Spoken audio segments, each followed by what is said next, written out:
Tu as un bon revenu, tu travailles fort et tu as toujours fait ce qu'on t'a dit de faire. Épargner, travailler et payer tes factures. Mais malgré tout ça, tu as l'impression que ça avance pas assez vite et que tu n'as pas vraiment l'impression de devenir indépendant financièrement. Regarde autour de toi, tout coûte de plus en plus cher. Le prix des maisons, l'épicerie, les voyages, l'auto, l'essence. Même si tu gagnes bien ta vie, tu as l'impression que c'est jamais vraiment assez. Soyons honnêtes, ce que tu veux vraiment, c'est pas juste un bon salaire. Tu veux avoir le contrôle. Tu veux travailler parce que tu le veux et pas parce que tu es obligé de le faire. Tu veux pouvoir te lever le matin, avoir un contrôle sur ton horaire, sur ce que tu fais, les personnes que tu vois, les voyages que tu fais, combien tu gagnes. Imagine une vie où tu te lèves le matin, puis tu n'as pas de dette ou de grosses dépenses qui te suivent dans ton ombre et qui te forcent à prendre des décisions ou un style de vie. Vivre sans aucun stress financier. Si tu es ici en train d'écouter cette vidéo-là, c'est probablement parce que tu as envie d'une vie un peu plus libre financièrement, puis qu'en ce moment, tu ne sais pas nécessairement par où commencer. Avant d'aller plus loin, laisse-moi te raconter un peu mon histoire. Avant de devenir indépendant financièrement et d'acheter ma première entreprise, j'étais comme toi, un peu coincé dans mon travail et je ne savais pas nécessairement par où commencer. Je suis né dans la ville de Québec et dès mon jeune âge, je travaillais très très fort.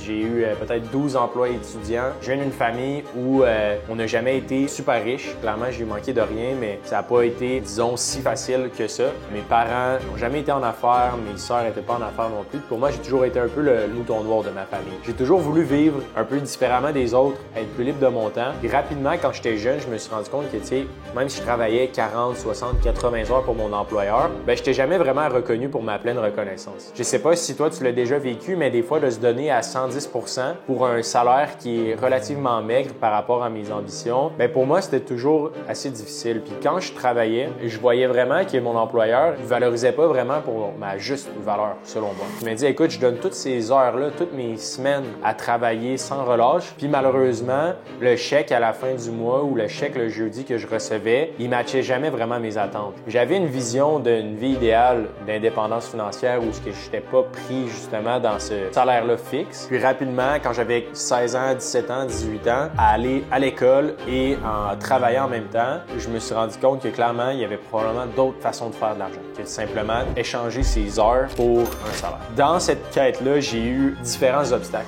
J'ai essayé de me lancer un e-commerce, j'ai essayé d'investir à la bourse, j'ai essayé d'investir en immobilier. Puis à chaque fois, je faisais affaire au même défi. Lorsque je commençais, j'avais personne pour m'accompagner. J'avais pas beaucoup de capital pour acheter, par exemple, l'inventaire dans un e-commerce.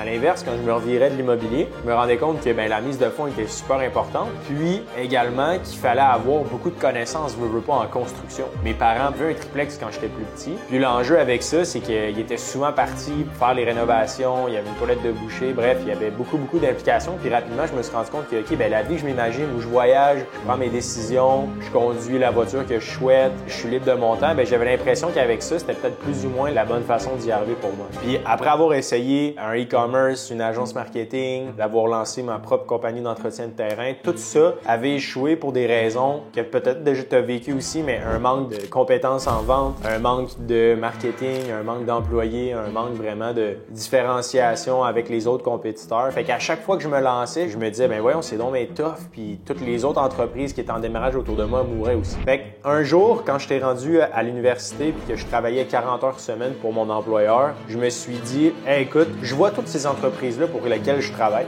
À ce moment-là, j'avais peut-être eu 10-12 emplois dans ma vie. Je travaillais vraiment énormément pendant que j'étais aux études. Puis, je me suis dit, écoute, toutes les personnes pour qui je travaille, là, on s'entend, c'est des propriétaires d'entreprise, puis on s'entend, la business génère des centaines, des millions de dollars. Fait que j'ai commencé à me poser la question, puis je me suis dit, écoute, tant qu'à essayer de démarrer ma propre chose, pourquoi pas juste racheter mon employeur?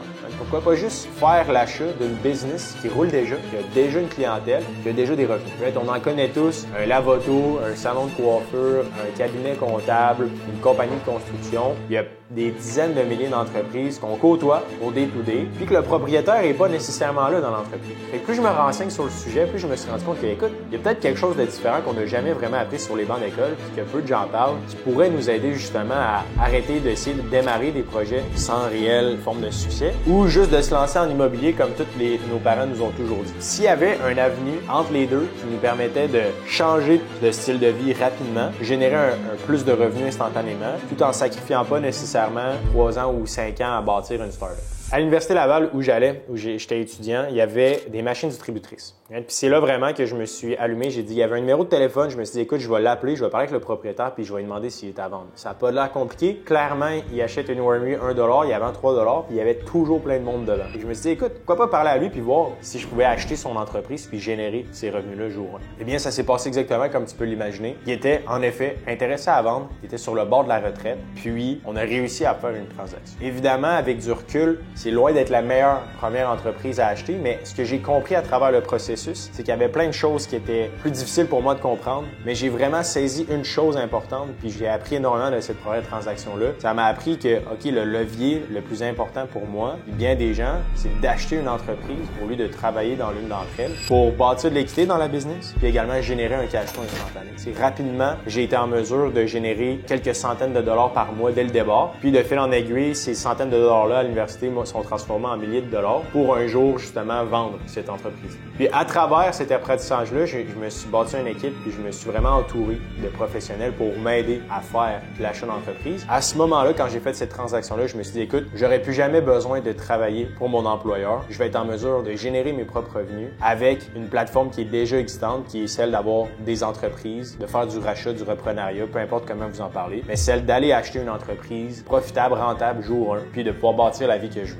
De fil en aiguille, à travers ça, quand j'ai terminé mon université, je suis évidemment pas allé étudier dans le domaine que j'avais étudié. Je me suis dit, écoute, je vais me concentrer 100% dans l'acquisition d'entreprises. Puis au fil du temps, j'ai fait 4 acquisitions d'entreprises dans divers domaines. J'ai fait l'acquisition dans le domaine de la distribution alimentaire, un café, je suis également propriétaire d'un cabinet comptable et j'ai fait l'achat d'une école de montage vidéo. Je te raconte ça en ce moment parce que je crois comprendre où tu te situes en ce moment. Puis mon objectif, c'est pas de dire à quel point je suis meilleur que toi ou comment je génère de revenus. Mon objectif à travers cette vidéo-là, c'est de te montrer qu'il y a un champ de possibilités, puis qu'en effet, c'est pas parce que nos parents nous ont dit d'investir en immobilier ou que nos grands-pères ont toujours fait boulot, dodo, travail, que toi, tu es obligé de le faire. Je suis simplement là pour te montrer que c'est possible d'y arriver, puis que comme je l'ai fait, l'achat d'entreprise est un véhicule ultra intéressant pour bâtir une forme d'indépendance financière. Si j'ai été capable de bâtir ça à partir de zéro, je suis convaincu que toi aussi, tu es capable. Ok? Je suis loin d'être la personne la plus intelligente. Je n'étais pas un premier de classe à l'école. J'ai hérité d'aucun argent. J'ai pas eu de parents en affaires non plus. Fait que si j'ai été capable, je suis convaincu que tu l'es aussi. Puis maintenant, laisse-moi t'expliquer pourquoi le chemin traditionnel sur lequel tu es fonctionne pas. Quand tu es dans la classe moyenne, comme je l'ai été, tu fais souvent face à 3 choses. Tu reçois une augmentation de salaire, mais malheureusement, tes dépenses augmentent souvent avec. J'ai épargné dans mon REER et dans mon CELI, mais le rendement que j'avais en bourse était plus ou moins satisfaisant, puis ça me permettait pas vraiment de vivre mieux. Puis pendant ce temps-là, les impôts, l'inflation, puis les dépenses quotidiennes faisaient juste augmenter. Comme je te dis, j'ai passé par là, puis j'avais un emploi temps plein pendant mes études. Je gagnais bien ma vie à cause du nombre d'heures que je mettais, mais je me sentais pas vraiment en contrôle de mon horaire, puis je me sentais pas vraiment être en train d'augmenter mon style de vie ou vraiment ma liberté financière, si tu veux, entre guillemets. Mon boss m'aimait bien, je faisais bien ma job, mais dans aucun scénario, j'allais doubler mon salaire dans une année. Comme tout le monde me disait de faire, mes grands-parents, mes parents, mes amis autour de moi, ils me disaient, écoute, épargne, investis dans ton REER, investis dans ton CELI, achète-toi une maison et tu vas avoir une belle retraite. Jusqu'au jour où j'ai acheté ma première maison, puis après avoir fait toutes les rénovations, écouté tous les conseils que les gens me donnaient, j'ai pas fait une scène avec ça. J'ai littéralement break-even, puis elle augmente de 4% par année, puis il y a quelqu'un qui loue cette propriété-là, qui rembourse dans le fond l'hypothèque. Mais mes attentes envers l'immobilier, je me disais, OK, ben ça va être ça mon véhicule, puis ça va être ça qui va me permettre justement d'avoir des revenus supplémentaires, puis ça va être ça qui va payer pour mon épicerie, qui va payer pour mon char, où je vais pouvoir vivre, respirer un peu plus, puis être libre pour pas avoir toutes ces dépenses-là qui me suivent. Mais j'ai été déçu. Comme en bourse, mon conseiller financier me disait d'investir en bourse, tu vas voir, tu vas pouvoir générer plus, mais en réalité, cet argent-là, j'y toucherai pas avant 60, 70 ans quand je vais avoir des cheveux blancs, tu sais. Puis pour moi, personnellement, je voulais vivre mieux maintenant. Je voulais changer, j'avais envie d'avoir des revenus supplémentaires. Puis ces deux véhicules-là que tout le monde me disait que c'était la voie d'y arriver, ben malheureusement, ça comblait un peu moins mes besoins. Puis c'est dans l'achat de cette première propriété-là que j'ai eu une épiphanie. Je me suis rendu compte que c'était pas comme ça que j'allais y arriver. C'est pas en travaillant et en épargnant confiant que j'allais avoir la vie que je voulais avoir. Une vie remplie de voyages, de temps de qualité passé avec ma famille, où je me lève à l'heure que j'ai envie, je fais ce que je veux au day-to-day, puis j'ai pas à me soucier de mes dépenses quotidiennes. Laisse-moi t'expliquer pourquoi maintenant, c'est la meilleure chose à faire pour bâtir une forme d'indépendance financière. Ce que j'aime avec l'achat d'entreprise, c'est que c'est simple et accessible. Peu importe ton background, ta cote de crédit, tes revenus, il y a moyen d'avoir une achat d'entreprise ou d'avoir des parts dans une entreprise si tu es prêt à investir ton temps ou ton argent, ou les deux. Contrairement à la bourse ou l'immobilier, tu as le contrôle total sur les résultats. Et tu sais quoi? En ce moment, c'est le meilleur moment pour acheter une entreprise au Québec. Les opportunités en ce moment sont partout. Il y a des dizaines de milliers d'entreprises qui vont devoir changer de main dans les prochaines années parce qu'on vit un phénomène qu'on appelle la grande succession. La grande majorité des propriétaires d'entreprises sont des baby boomers, ils ont 55 ans et plus. Okay? Fait que si tu es capable de lire entre les lignes, tu comprends que tous les propriétaires d'entreprises doivent vendre parce qu'ils doivent partir à la retraite. Donc, c'est pas parce que c'est des mauvaises entreprises, bien au contraire, souvent, ils sont très profitables, ils génèrent des beaux revenus, mais la personne veut simplement partir à la retraite. Donc, c'est un moment exceptionnel d'acheter une entreprise maintenant parce qu'on ne reverra jamais ça dans les prochaines années. Il y en a juste une génération de baby boomers. Le financement est accessible. Tu peux acheter une entreprise avec 0 à 20 % de mise de fonds. Et il y a plusieurs institutions financières et plusieurs programmes qui encouragent énormément le rachat d'entreprises au Québec parce que c'est un enjeu qui est super important et que si personne n'est là pour racheter ces entreprises-là rentables, il y a des gens qui risquent de perdre leur emploi tout simplement. Donc, le gouvernement puis les institutions financières sont là pour t'encourager et te donner des bonnes conditions financières. Et les entreprises sont déjà rentables. En mes 4 acquisitions, à chaque fois que j'achetais l'une d'entre elles, ils étaient toujours profitables et jour 1, je générais un cash flow positif après avoir payé la dette, après avoir payé les employés. Donc, ces revenus-là, je pouvais les utiliser pour payer mon épicerie, payer ma voiture, payer mon hypothèque ou simplement garder les revenus dans l'entreprise, le réinvestir et continuer à faire grossir la compagnie. En d'autres mots, en moyenne, tu peux acheter une entreprise qui génère 100 000 de profit pour 300 000 $. Ce que ça veut dire, c'est qu'après avoir payé tous les employés, après avoir payé l'équipement, tout ça, l'entreprise génère 100 000 $ de profit. Évidemment, de ce 100 000 $-là, tu vas payer la dette, tu vas payer peut-être le salaire d'un opérateur, mais ce qui est vraiment impressionnant, contrairement à l'immobilier où se démarrer une entreprise, c'est que jour 1, tu as des profits puis tu peux en faire ce que tu veux. Fait que c'est ça vraiment qui m'a ouvert l'esprit puis qui m'a vraiment fait adorer l'achat d'entreprise, c'est cette espèce de flexibilité-là que j'ai maintenant dans ma vie. Je peux allouer l'argent que chacune des entreprises me génère, puis je peux, si je le souhaite, voyager plus ou travailler moins, mettre des gens en place, générer moins de profit, on est d'accord, mais somme toute, avoir le contrôle sur mon horaire. Puis la beauté de la chose, c'est que plus j'achète d'entreprises, plus j'ai de liberté, puis plus j'ai de capital à réinvestir ou allouer dans les endroits que j'ai envie. Puis évidemment, avec les bonnes stratégies en place, l'entreprise rembourse cette dette-là par elle-même. C'est tout simplement le concept d'un investissement qui est cash flow positif. Ça rembourse la dette, le prêt, puis en plus, ça génère des profits après le remboursement de cette dette.